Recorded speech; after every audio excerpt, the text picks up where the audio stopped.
We're going to start this interview in a very special way that I just remembered. I was trying to remember while we were sitting here, and I did remember. We're going to start by having Ralph say Jason's last name 3 times very quickly. Oh. Wow. I just want to say, it's magic. Oh. No, what is his name? Come on, say it one time. Don't you remember? I can't even know. I'm going to try this myself, and you can grade us on a scale of 8 to 10. Obrzut. Wow, that was really good. Spun taught us that. Bill? Yes. Yeah, Bill's a good guy. He was one of the only guys that when I introduced myself to him, he was able to say my last name without much assistance from me. Obrzut. Obrzut. Obrzut. Good night, Ralph. Let's move on. What? That's what it sounds like, a sneeze. Yep. Obrzut. Let's start off first with what's been new since the last time we talked, just in general. What's happened in your life since 6 months ago? I moved from Chicago to Indiana, which was quite fun, actually. About an hour and a half to 2 hour drive. So trying to move everything from one state to the other. Moving to Indiana, having to get a driver's license. I got to take the written test and the road test all over again. I don't think that I'm going to pass it. It's been so long since I took a written road test, and there's so many little things. I'm still working in the development of the R-Log app. I'm still working with I-Manifold NPI. I'm working with ESCO, HVAC Excellence, and I'm also working with Cengage, a publisher, and I still teach day and night class. Where do you find time to do it all, Jason? I don't sleep at 3 or 4 hours a night. Next time, it'd probably be easier for you to name the jobs that you don't have instead of the ones that you do. I might think about that. Let's start with the app. What is new with the app? All right. There is an updated version. It's version 1.2. It is currently available for the iOS. And by the end of the week, it should be available for the Android. It has a bunch of new features for it. It converts pounds to ounces. You can export to a spreadsheet. It has a leak rate calculator. And it uses the camera to capture the model and serial number instead of having to type in the model and serial number. So there's a bunch of updates that have been done to it. Well, with the change in the requirements for the EPA, we have to record specific data on the charge, if it's a leak, if it's been recovered, how much refrigerant. And this app is to help catalog and store all of that data. It's called R-Log, and you can pick it up at r-log.com. It's available in the Android Play Store and in the iTunes Store. Version, again, 1.2 is out for the iPhone, but it's by the end of the week, it should be out for the Android. The previous versions of it, you had to type in the model number and serial number. Now you can use the camera to capture the model and serial, and it has a leak rate calculator into it now. It has a bunch of different options. It uses geo-tracking and geo-tagging for where you're at, so you know where the unit is. And now you can export all of that data to a spreadsheet to store somewhere else or to keep in a hard file. And before the end of the year, I know we just released the 1.2, but before the end of the year, the 2.0 will be out, and there'll be a major overhaul for that. There's a lot of things that are in development that should hopefully be done by the end of the year. It's $1.99 in the store. So why don't you tell everybody the primary use of the app? Why are people using this app where they didn't 5 years ago? Why is it necessary now? Well, with the requirements from the EPA to store all of your data, systems with 50 pounds of charge, you have to put the date of the recovery, the type of refrigerant you recovered. You have to keep monthly totals, information about when you took it back to the reclaimer, things like that. This app will store all of that data, and you can either export it onto a spreadsheet or store it in your phone or into a cloud. And you can do it job by job, name each one, and go back to it to pull it up if need be, to stay in compliance. Is this just for servicing, or is it for when you change a piece of equipment out? The requirement is basically for units being disposed of. It isn't until 2019 that the new leak rates come into play. For comfort cooling, it's 10%. For refrigeration, 50 to 500 pounds, it's 30%. And then anything over 500 is 20%. So by 2019, you'll have to store all that as well for the leak rates and things like that. But as of January 2018, you have to store anything 5 to 50 pounds being disposed of. You have to keep records of what happened to the refrigerant.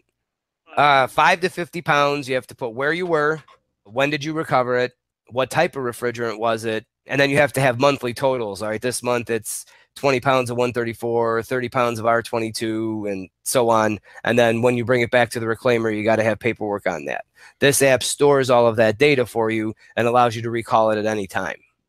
The EPA regulations have changed because the current administration is kind of, I don't want to say working against the EPA, but sort of taking away some of the power that they had in the past.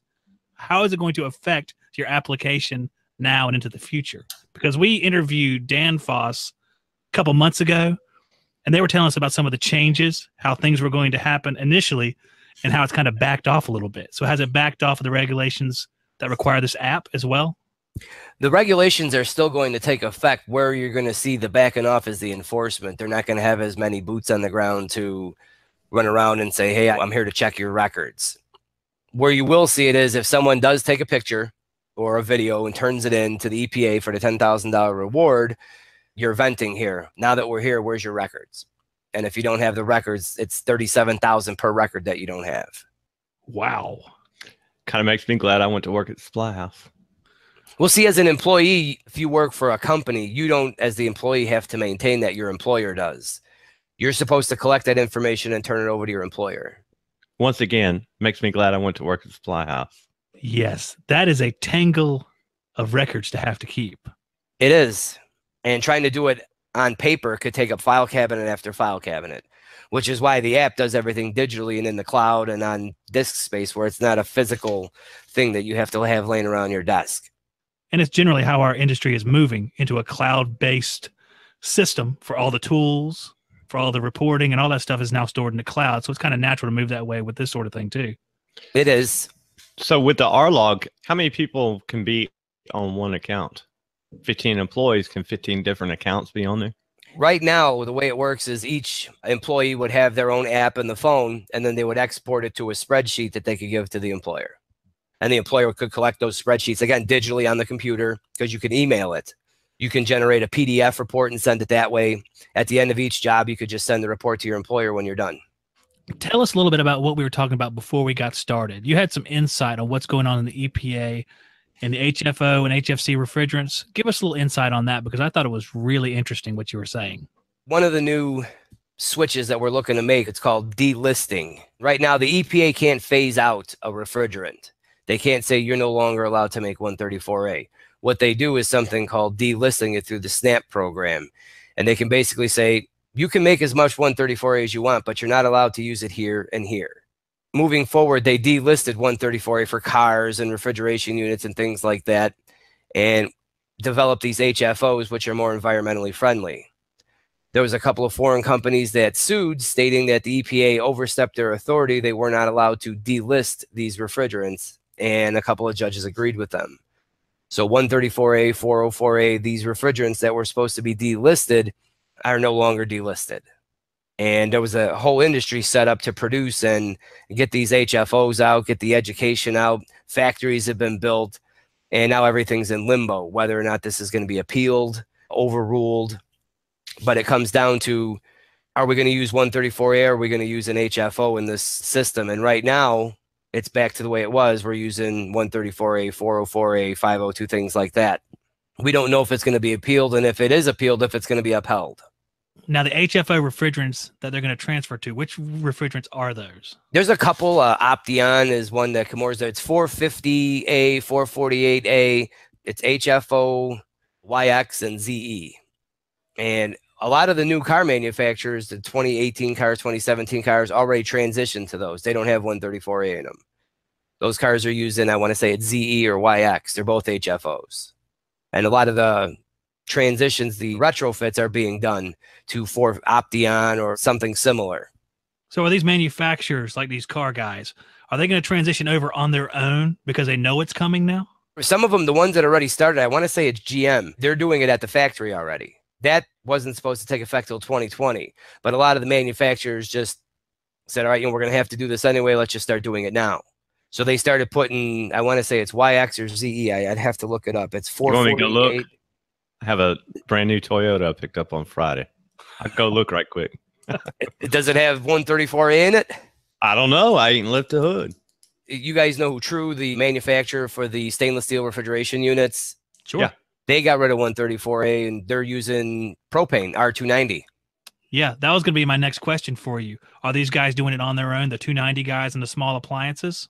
Yeah, they don't want to get tangled up in, is it going to be an HFO or an HFC? So they went the natural refrigerant route so that nobody could mess with them. And we can vent those all day, huh? You know what? I don't have a recovery machine that could recover it. If you read all the information on the recovery machines, do not run a flammable vapor through this machine. So what do you do with it? Let it go free, I guess. It's only a few ounces, right? Right, but just don't do it in the kitchen. Roll it on out to the alley and do it out there. Use the white rag recovery. It's back to that again, yeah. We've come full circle, Ralph. It's great. Oh, man. But what about R32? Whenever people are going to recover R32 in the future, can they use a recovery machine? Again, there is no recovery machine that I know of, aside of like an empty tank. What would be passive recovery, where you throw a recovery tank in a vacuum, hook a hose up to the high side and let it pump into the tank. No machine that's going to allow you. That's interesting because R32 is out there already in Daikin units. So what are they doing when they have to recover those units? That's a good question. Let's say the G5, the Appian machine. It's a very good recovery machine. And I know a lot of people are recovering flammable vapors with it, propane and such, but it'll tell you right in there, hey, we don't want you doing this. It'll void the warranty, so much like that. The compressor gets really hot. If there's any kind of air in there, you have all three things that you need to make combustion. That is true. What if there's some sort of short in the windings to the shell of the compressor on the inside?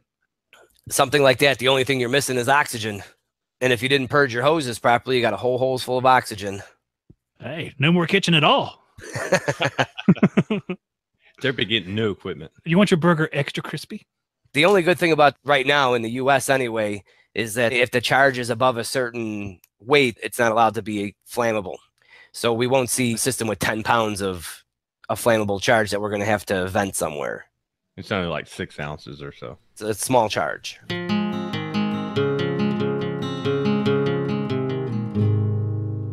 Is there anything else coming from the EPA or any decision on the horizon that's going to change any of this stuff?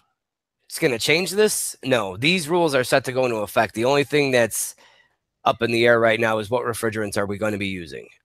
What are we going to be allowed to be using? We were on a path going in this direction toward HFOs.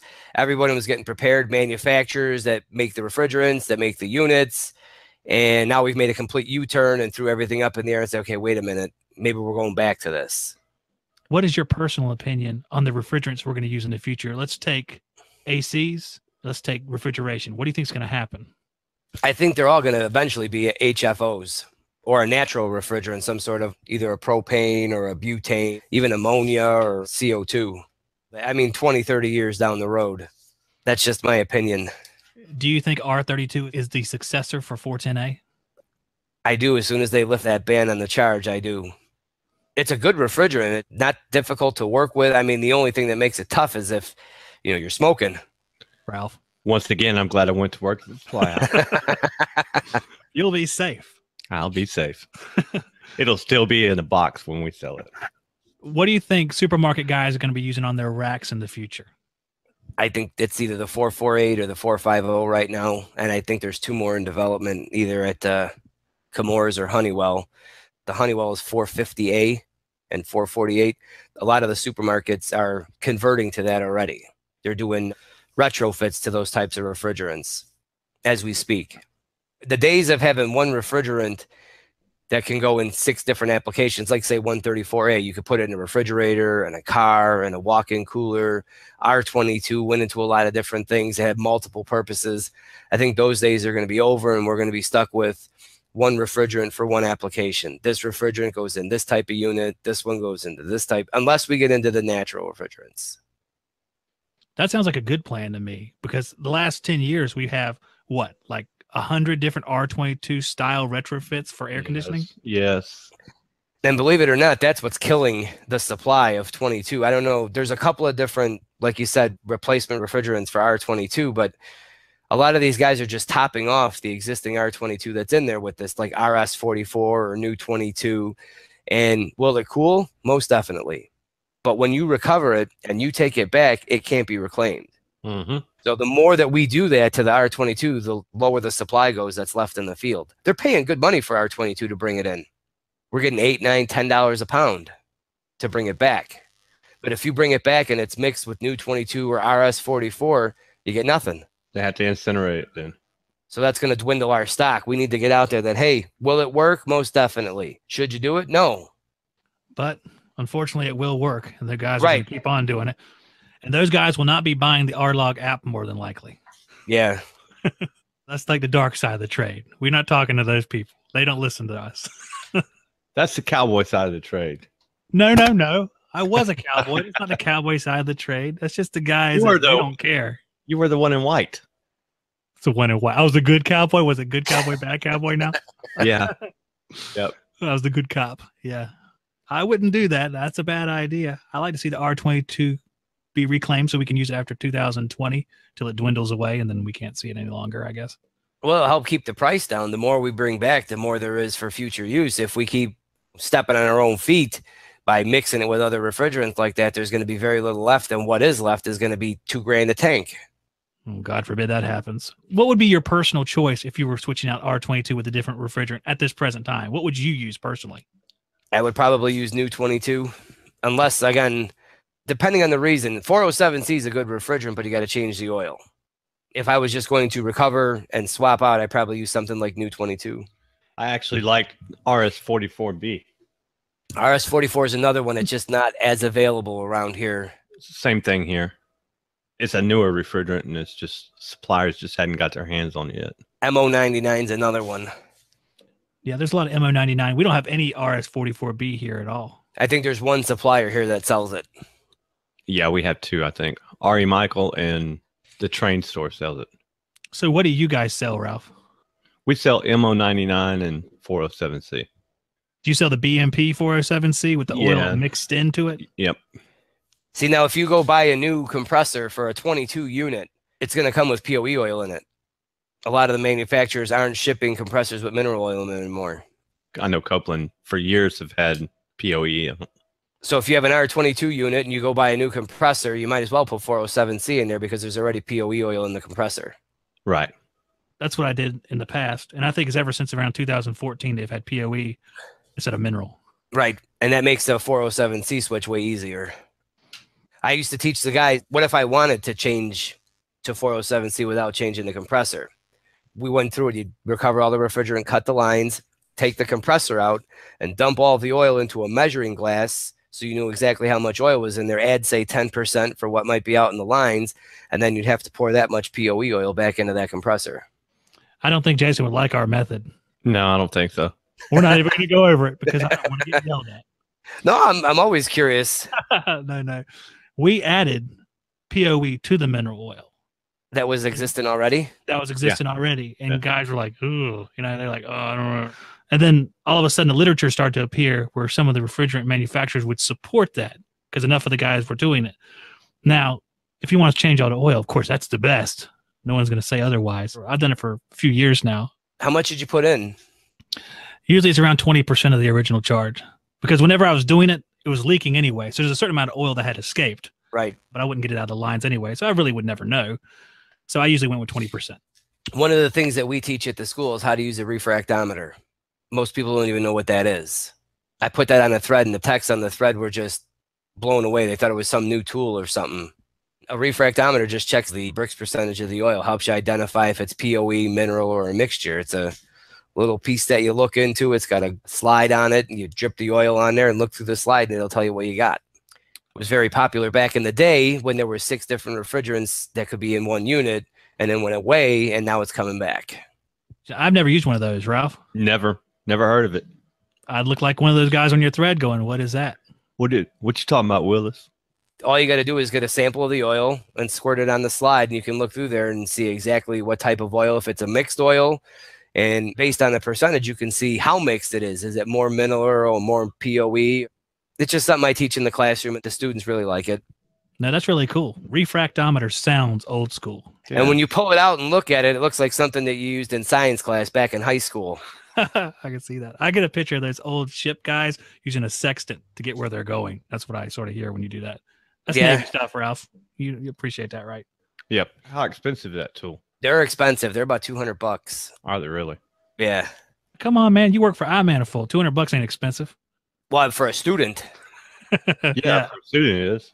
I've been using a refractometer for 15 years. I've never had one of those. Now I'm going to have to go look that up and play around with one or something. Clean, pure POE oil is 64.4%, what they call bricks. It's just like Fahrenheit. We have 60 degrees Fahrenheit. It's just somebody's name. Well, the bricks is the percentage for purity, how the light refracts through the oil. Mineral oil is in the 78, 79, 80% range. So when you drop the oil on there, if it's clean, pure mineral oil, it'll be toward the 80%. And if it's clean POE, it'll be 64.5. If you're in the middle somewhere, it's a mixture of both. And depending on what number you're closer to, it'll tell you what you have more of. So if you can't identify what was in the system, if there's 6 stickers on there, and I've done this, I go to a refrigeration unit and there's a sticker on there that says it was converted to MO99. Then there's another sticker that says it was converted to 134A. Then there's another sticker that says it's something else. So you don't know what's in there.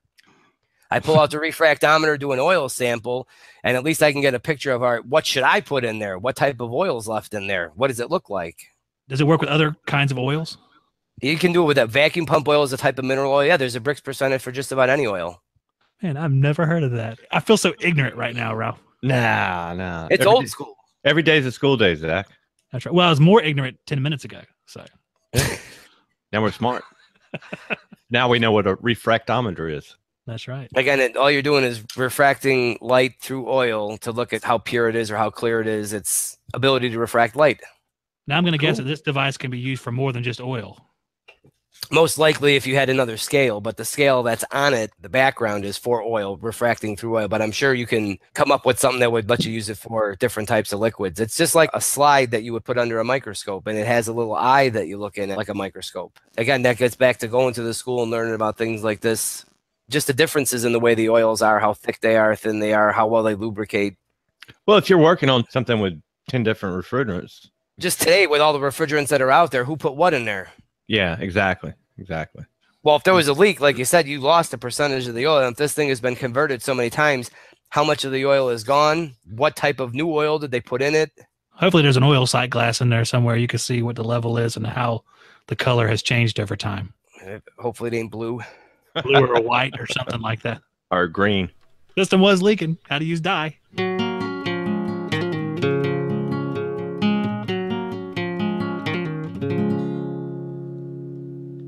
Earlier, we were talking about trade schools before we got started, and you were talking to us about sort of trade school versus no trade school. You saw some threads on Facebook. Tell us a little bit about what you saw, because you are a trade school teacher, basically. There was a young man who was trying to break into the HVAC field, and there was only one school in his vicinity, and they were booked. They didn't have another class start until the following year, and he was asking for opinions on what his next step should be. And a lot of the technicians kind of stepped in and said, listen, save your money. Don't go to trade school. It's not worth it. You'll learn more by being an assistant to somebody, say an install helper, and take that route. Save your money. I was kind of miffed by that. Even the best technicians in the field don't necessarily make the best teachers. And whoever it is that is teaching you, whatever bad habits or good habits, whatever they happen to be, they're going to pass along to you. They may not have the time to stop and explain why you're adding refrigerant or why you're removing refrigerant or why the gas line is piped this way, because we have 2 more calls today and I don't have time to stop and explain this to you. We're really busy. I'm not poo-pooing anybody's, hey, the best way to learn is by going to be a helper, but I do believe that the foundation should be in a good trade school. It sounds like an intelligent opinion, and don't worry, we'll bleep out poo-poo, so that won't make it through. Okay. That's not a problem. Ralph, what do you think about this subject? You went to school, so what do you think of the guys that are saying that school's not worth it? Is it just a particular school, you think, or just a whole system in general they're talking about? No, I think they're talking about the whole system in general. Like I told Jason, I'm kind of on the fence, but I agree with him and I disagree for many different reasons. And it's not anything scientific. It's just a personal opinion of mine. If you can go to school, I say go to school. If you don't have that opportunity like this guy, I would go to work for a company to get your feet wet. And then when school starts, definitely go to school. What do you think the main disadvantage of not going to school is? I think the main disadvantage on my side was a guy could be a really, really great tech, and he may do something the right way, but not necessarily know why he's doing it that way. And then he really can't teach why it's done like that. How many of those guys have you run into in your career? I would say the guys that really know what they're doing that I've run into is about 25%. 25%. That's a big number. That's a small number compared to those guys that I know and see. Well, I never went to school myself. Not that I didn't have the option to or anything like that. My father owned the company. I was in college. He said, "Do you want to finish college?" I was like, "Uh-uh." He said, "Come on with me." And then, 15 years later, I was starting a company. But school would have really given me some shortcuts where I had to walk a long road, try to figure out what was what, especially on the service side. So I think it's a good idea, but I can't vouch for it personally because I didn't go. But it's taken you 20-something years to get where you're at as far as knowledge. That's true. And like I said, there's some things that the school guys know right out of school that I had to learn 8 or 9 years later, sort of figure it out by going back and researching it. Right, because you didn't come across it. Well, some of it, it's not like you really had to have it. You could get by without it, but it just made you a better tech to have those little pieces of information. Like I knew the system was cooling, but I didn't know that it was putting out 35,000 BTUs of cooling. Right. I didn't know the formulas back when I started, but now I do. It kind of goes back to what Jim Bergman was saying. Oh, I've got 25 years experience. Well, no, not really. You have 1 year experience 25 times over. Yeah, that's true. Yeah, that's right. Well, Jason, what do you think about this? When your guys leave the school, how are they more prepared than a guy who never went to school? There's a lot of things that they can do right off the bat when they get into a company that someone that hasn't won't be able to do. They don't have to be babysat. They can get in a truck and go out on their own, maybe have somebody ride along with them for 30 days, and then they're out on their own. Guys that don't have the necessary education may end up being a helper for quite some time. And if the guy that you're with isn't the best guy the company has, he's not necessarily going to be the best teacher for you. So he's going to stunt your learning. When you go to school, let's just talk about something basic, knowing how a transformer works and what that 24-volt control circuit does. You're going to learn that in school. One of the big things we do in school is brazing. Are you going to take somebody that's never done it before and give them a torch in a customer's house and say, here, braze these lines? I can tell you what happened with me before I went to school. The first valve I ever brazed, it was toast. I mean, it really was toast. What kind of I valve? had no was clue. It? Just a regular service valve. The suction line on probably a 5-ton York. Yeah, I had the same experience. I didn't have any brazing lessons. My dad said, go up in the attic and braze this air handler in. I was like, you talking to me? He's like, yeah, you go up there. You got to learn sometime. I said, I haven't learned anything yet. I'm just going to go up there and turn the torch on and aim it at something. Over the next 45 minutes, I brazed those two connections. One of them being 3/8 too. Another one's 3/4. And it was the worst looking braze joint in the world. It looked like some kind of interior of a cave, like stalagmites and stalactites everywhere. I'm sure that picture is on Facebook somewhere. I'm glad that Facebook, it had not come out yet. It had definitely not come out yet. This was a good probably 10, 12 years before Facebook came out. Thank God. Oh, somebody will be changing that system out, and that picture will be on Facebook. It's still going. Thank goodness. It's still going, huh? I don't know how. And it's a good one, Ralph. You'll be so happy. It's a good one. Hey, see? As Hack-Free HVAC would say, it was a brown turd Goodman. Yeah. Oh, the old ones, like the Janitrol. Yes, yes. It was the one that shared the name with Janitrol, the ones that were out in the mid-90s with the black coils. Yep. Yeah. Put many of those in. Going back to the school, little things like bending sheet metal, brazing, using a meter, turn it to volts for this, turn it to ohms for that, check this piece, this is what that does, handling refrigerant, how to open and close the gauges when you connect them to a unit. Little things like that that the students have done numerous times in a school when they graduate, that it's second nature to them to gauge up on a unit, grab a tank, charge up a unit, know what they're doing. When do I start? When do I stop? How much time do you guys spend on charging?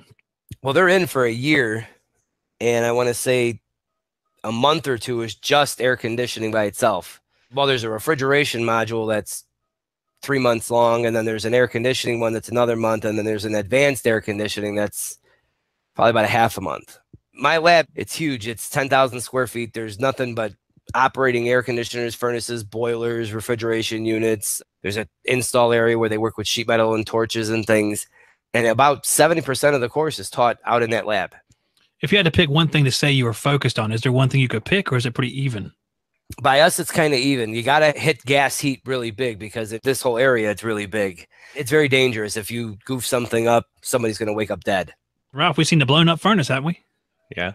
The carbon monoxide, if you don't set the flue properly or you pitch it properly, something like that, can end up killing your customer.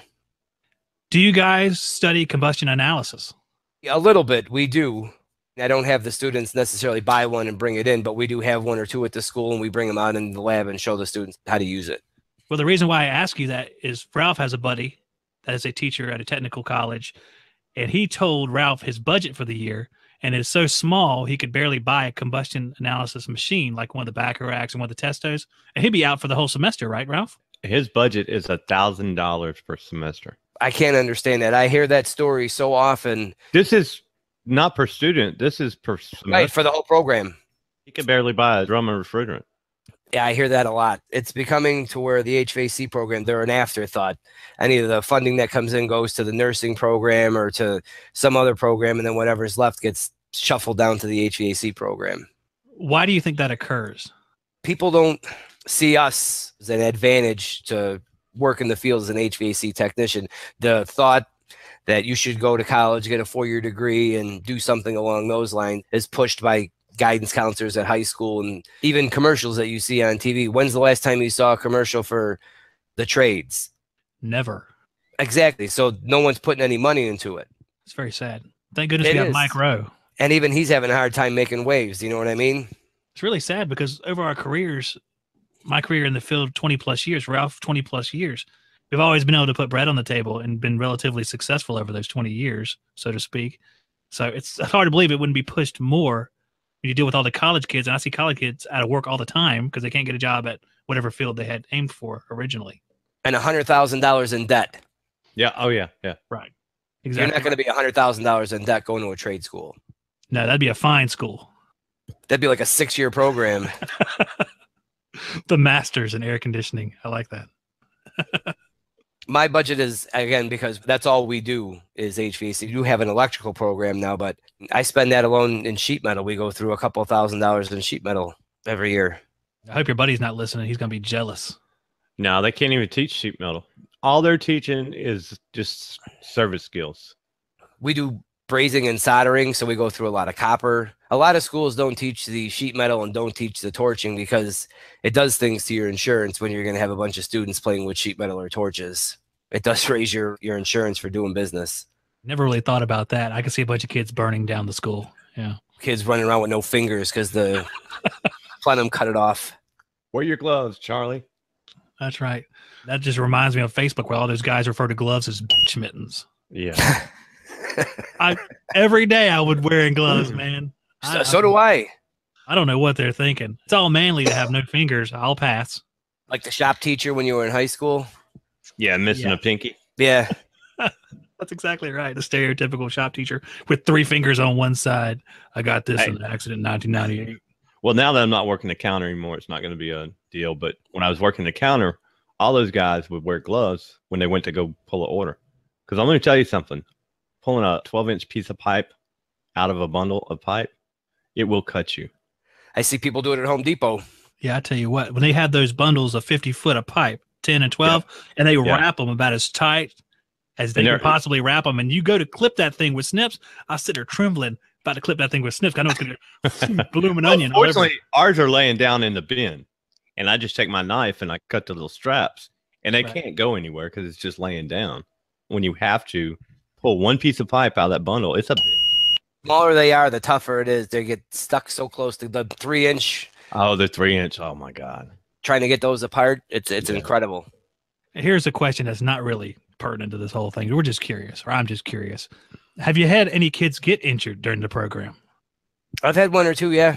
Anybody cut in half, blown up, or something like that? Stitches from the sheet metal. I had one guy hit a capacitor that kind of messed him up a little bit.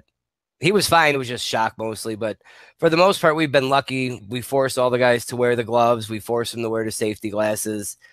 And we've got it set up in such a way that it makes it hard to do something that can hurt yourself. But accidents do happen. In 15 years, I think I've only had 3 students have to get stitches. All right. And then Ralph, what is your worst one ever? My worst what? Cut. Hack. I have 2 actually, and about the same. Mine was in the Navy, and I was cutting a stainless steel ceiling in the kitchen.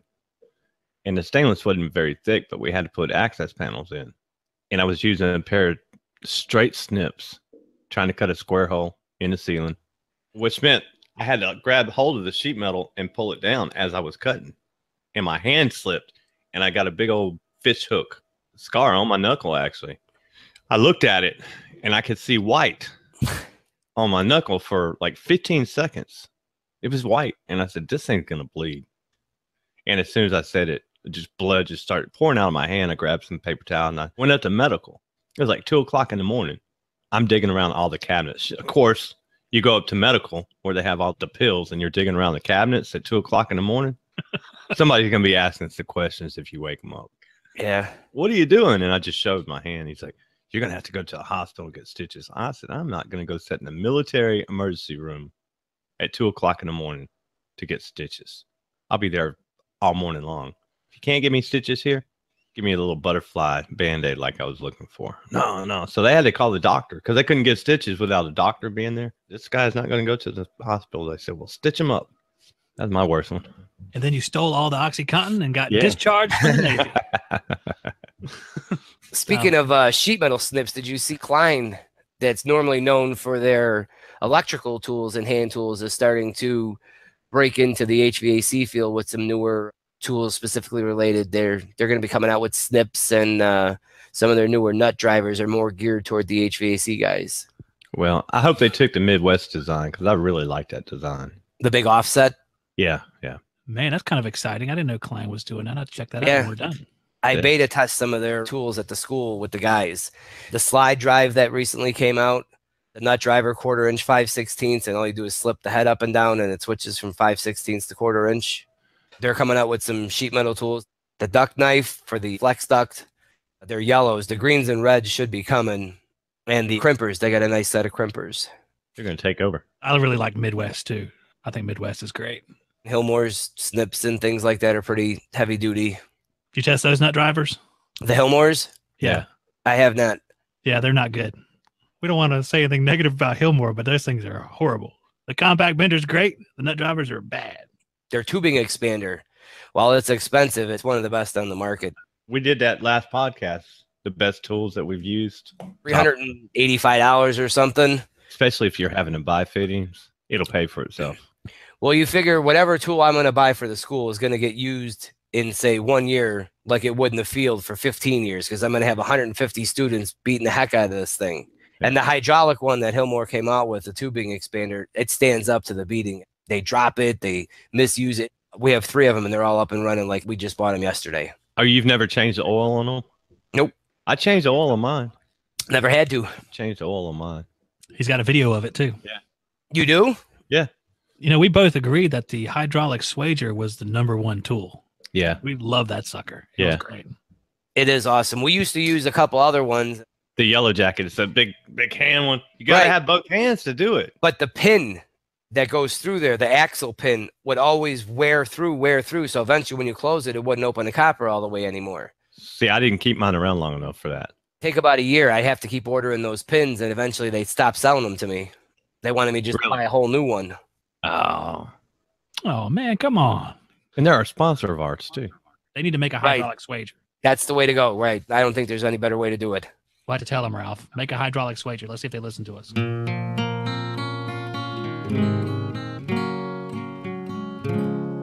So where were we? We were going to talk about our favorite movies. Have you guys seen Die Hard? Jason's like, what? I'm just kidding.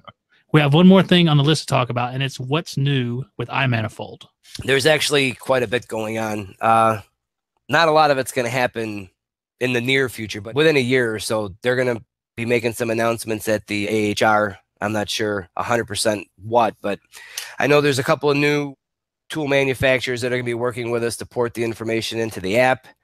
And again, about a year or so before some of the bigger stuff comes out. I'm not privy to all of that information just yet.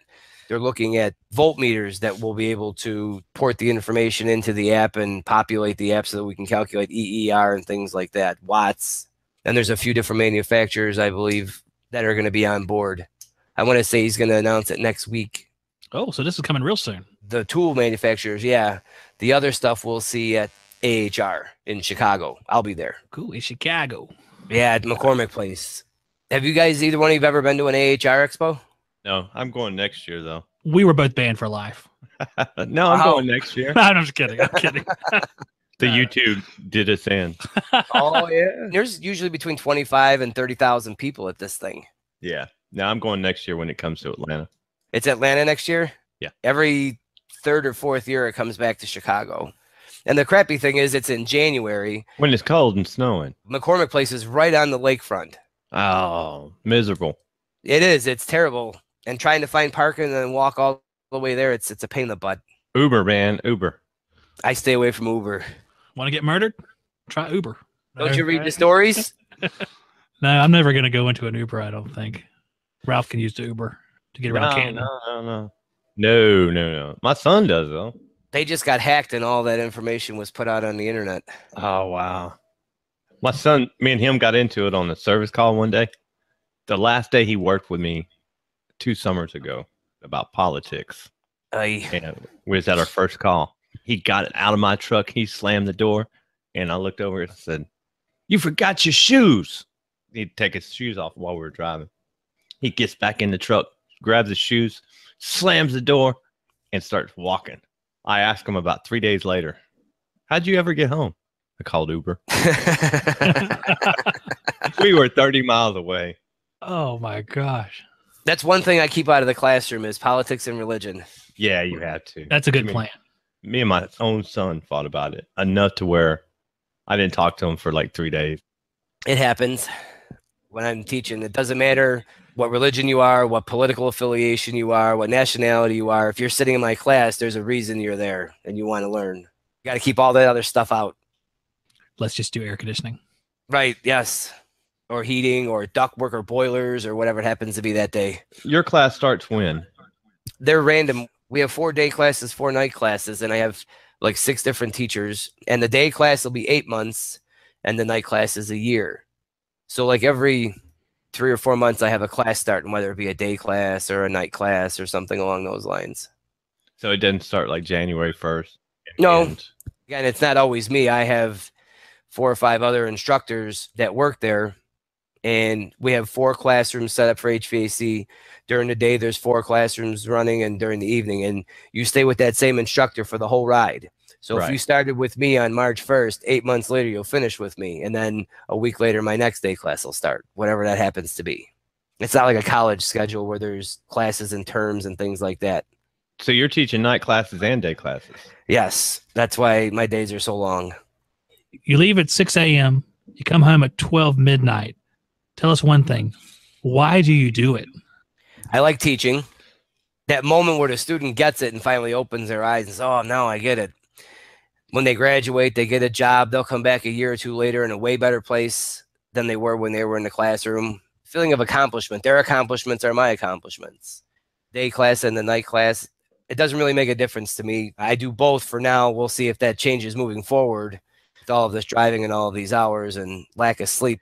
I like teaching. I learn a lot from them. They learn a lot from me. It helps me grow. If something new comes out or if they hear something on your podcast, they bring it back to my classroom. If I don't know about it now, I'm going to have to know about it by tomorrow. They're going to ask me, "Hey, the guys were talking about this. What is that?" You know what? That's a good question. I'm not going to say, "I don't know." I'm like, "That's a good question. Any other questions?" And I'll go figure out what it was that they were talking about and do the research and then do a lecture on it. As I always say, and Zach says it too, YouTube in these podcasts, if it would have been around a long time ago when we first started, we'd be better techs. Do the guys pick up on stuff they watch on YouTube? It helps them a lot. They get experience without having to actually do the experience, meaning somebody makes a video about changing out a compressor or changing out a condenser or replacing a furnace, and they can go online and watch these technicians replace this compressor or put on a new rooftop unit, and they gain that experience without actually having to be there. They can go through all of these different things and then build up knowledge of what it is to replace this unit or fix that unit or troubleshoot this. How many videos were there before, say, YouTube about changing a compressor or troubleshooting a unit? Just in a classroom. Right. And as a student, if you were at home, you wouldn't have access to all this. I have guys that are constantly on the different sites and forums and things watching other guys perform jobs and how they do it. And they'll ask, hey, why was he using this? Or why did he do that? Or what was the point of doing this? And it generates discussion, and it allows them to experience it without actually having to go out and experience it. So it helps you out as well. It generates discussions in the classroom a lot. If I don't know, it forces me to go and do the research to figure out why the hell he was using that tool, or why did he put that upside down. One thing I'd be curious about, you talk about social media, talk about YouTube and Facebook. Do you caution your students about going on Facebook? Because sometimes they get mistreated asking questions in those groups. I do. I tell them, listen, don't comment. Just read. If you have a question, ask me. Smart guy. Right. They'll chew you up. I also tell them, listen, just because you see a guy doing it on YouTube doesn't mean he's doing it the right way. You may see a guy replacing a compressor or fixing a furnace or doing an install, and it may be completely wrong. Because that guy didn't go to school. Or he was the Craigslist guy, cheapest bid. Yeah. Once again, because he didn't go to school. New furnace, $900. This is great. I don't know if it's still up, but there was a YouTube video making an upflow into a downflow. And all the guy did was take it out and turn it upside down and install it. And the student comes in, he's like, you can do that? I'm like, no, you can't do that. I saw him on YouTube. He did it. Oh, man. I'm glad to have someone to go back to and run these ideas by. That's where it's dangerous. Yeah, I tell the guy, listen, you can only take so much of that as fact, because some of it is just going to be guys putting things out there just to put them out there. That is true. Well, I don't know what the percentage is of good videos to bad videos, but I would guess it's somewhere around 50-50 probably. I was just about to say that, 50-50, yeah. Yeah, there's a couple of tech tip videos out there I wouldn't take to the bank. You won't lose too much time off of them, but it sure doesn't mean much either. The best are some of those time-lapse videos. There's a guy that started, he was doing a carrier installation. He was kind of goofing it up, and it was a time-lapse. It did it over like 3 or 4 minutes. By the time it finished, he had a train furnace in there somehow. He goofed something up, got rid of the one furnace, and ended up with a train furnace at the end of it. Wow. What always tripped me out about YouTube is that the guys will make these videos of all this great stuff, and like there'll be something very wrong with it, and they'll let it fly like no one's going to notice. Right. Commenting has been turned off for this video. Commenting has been turned off. Why don't we see the vacuum? It just stops right before the vacuum. You don't get to see anything else. Or it goes from one point in the middle all the way to the end. You don't get to see the commissioning process. Right. Hey, stop talking about my videos like that. Hey, we all know you don't make videos, so I'm not talking about you. Hey, I had a good run there for a while. But the run is over. No. I might do one every once in a while.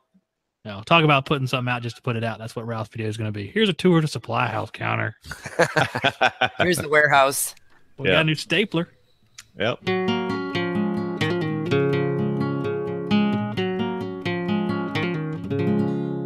Well, to sum up, I can tell you that at I-Manifold, they are working on a lot of stuff. Some of it's long-term. Some of it's going to be short-term. In the next week or so, they should have a couple announcements about updates to the app and some of the different tool manufacturers that we'll be working with. For the longer-term stuff, we'll see some announcements at the AHR, which, again, will be posted on the different social media platforms when it comes out. But they are working on a lot of stuff. They're not sitting still. Since Ralph's buddy arrived, wink, wink, and he has to go, we're going to wrap this thing up. But I'm going to let Ralph do it.